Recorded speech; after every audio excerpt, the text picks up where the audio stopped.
Աստվածօգնական վեհապար, ես նախապես ներողություն եմ խնդրում այն հարցը, որ ձեզ պետք է տամ, բայց տևական ժամանակ մեր հանրային կյանքում զբաղեցրած հարց է, որի հետ կապված ես ուզում եմ ամեն դեպքում ձեր խոսքը լսել։ Իշխանությունը ինչից սկսվեց ամեն ինչ, կարող ենք շատ ավելի վաղուց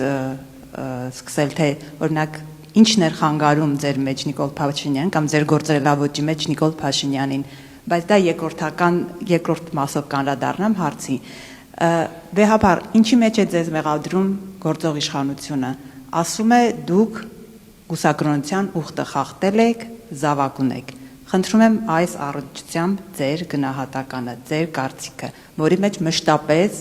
տևական ժամանակ այս իշխանությունը իր ներկայացուցիչներով խոսում է, հանրային կյանքում այդ հարցը մշտապես հնչում է։ Հիմա ուզում եմ ձեր խոսքը հնչի այդ առնչությամբ։ Եթե որևէ հանցանք եւ մեղք վերագրվում է որևէ եկեղեցականի, այն պետք է ներկայացվի համապատասխան ատյաններին եւ այնտեղ այդ հարցը քննության է առնվում եւ համապատասխան որոշում կայացվում։ Սա է սկզբունքը։ Որևիցե առումով ես ճիշտ չեմ գտնում, որ եկեղեցականները առանցին մեղադրանքների պետք է անդրադարձ կատարեն, պետք է պատասխաններ հնչեցնեն եւ այլն։ Մեկ ատյան կա։ Դա եկեղեցական ատյանն է, որտեղ եկեղեցականը բոլոր հարցերին կպատասխանի։ Լինեն դրանք արդար, թե զվարճական։ Եվ այդ ատյանը կորոշի իր մոտեցումը տվյալ անձի վերաբերյալ եւ նրան վերագրվող զանցանքների առնչությամբ։ Այնպես որ եթե այդպիսի մեղադրանք է հնչեցնում հայոց կաթողիկոսին, ուրեմն պետք է հարգի եկեղեցու կարգուկանոնը եւ այդ կարգուկանոնի համաձայն գործի։ Եվ խանգարելու հետ կապված։ Վեհապար, մենք հիշում ենք, որ երբ որ Նիկոլ Փաշինյանը իշխանության եկավ, առաջի այդ շրջանում գալիս էր ձեզ մոտ, գալիս էր խորհրդակցելու գուցե, չգիտեմ ինչու էր գալիս ամեն դեպքում։ Գալիս էր, մայրաթոր գալիս էր։ Հետո ուզում եմ հասկանալ, որ պահից խզում առաջացավ հայ եկեղեցու, վեհապարի եւ գործող իշխանության միջև։ Ինչից ծագեց, որն էր պատճառը, որ այդ անջրպետը առաջացավ։ Ինչպես գիտեք, տակավին 2018 թվականին, երբ իշխանության եկավ քաղաքացիական պայմանագիր կուսակցությունը, գլխավորությամբ դյար Նիկոլ Փաշինյանի, այդ շարժման ընթացքին արդեն ձևավորվեց հակաեկեղեցական շարժում հայոց կաթողիկոսի հրաժարականի պահանջով։ Եվ զավթեցին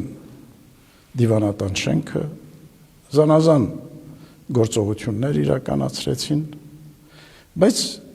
հետո դադարեց այդ շարժումը։ Եվ ձևավորվեցին գործնական հարաբերություններ իշխանության հետ։ Կդժվարանամ ասել, թե ինչու եւ երբ հարաբերությունները լարվեցին եկեղեցու եւ իշխանության միջև։ Իշխանությունը ունի հստակ մի համոզում, որը արտահայտվել է եպիսկոպոսների հետ վարչապետի հանդիպման ընթացքին վարչապետի կողմից։ Այդ արտահայտությունը հետևյալն է. երբ եկեղեցին պատմության ընթացքին եղել է զորեղ, վտանգ է հանդիսացել հայոց պետականությանը։ Սակայն շարունակվել է մեր աշխատանքը, մեր գործունեությունը։ Եվ հանկարծ ինչ-որ պահի գործողություններ են սկսվել, եկեղեցու դեմ կիրառվել։ Ինչպես գիտեք, տարիներ առաջ դուրս դրվեց կրթական ծրագրից հայ եկեղեցու պատմության առարկայի ուսուցումը։ Ամիսներ առաջ դադարեցվեց բանակում հոգևոր առաջնորդության գործունեությունը։ Խոչընդոտվեց եկեղեցու սպասավորների ծառայությունը քրեակատարողական հիմնարկներում։ Արգելվեց հեռարձակումը շողակաթ հեռուստատեսության։ Այս բոլոր